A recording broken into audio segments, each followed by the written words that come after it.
उपमुख्यमंत्री एकनाथ शिंदे यांनी बाळासाहेब थोरात आणि सत्यजित तांबे यांच्यावर हल्लाबोल केलाय। तांबे लोटे सगळे फेकून द्या असा घणाघात एकनाथ शिंदे यांनी केलाय। सगळीकडून पंजा गायब होईल असं एकनाथ शिंदे म्हणाले। मेणबत्ती लावून पंजा शोधण्याची पाळी येईल असंही शिंदेंनी म्हटलं आणि टीका केली। संगमनेरची जनता ढाण्या वाघ आहे। विधानसभा निवडणुकीत जो पंजा मारला तो पाहून संगमनेर नगरपालिका निवडणुकीतून पंजा गायब झाला।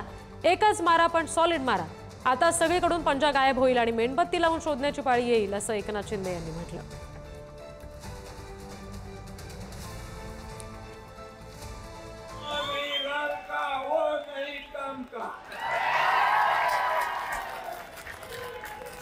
आणि म्हणून हे तांबे लोटे बिटे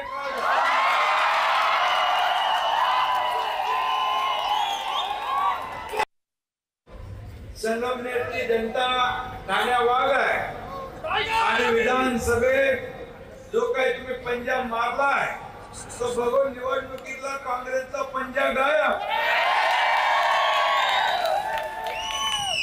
एक डायलॉग आहे ना अमिताभचा, एक ही मारा लेकिन सॉलिड मारा। आता बघा इथून गायब झालाय, सगळीकडून गायब होईल आणि म्हणून मेणबत्ती लावून शोधायची पाळी येईल।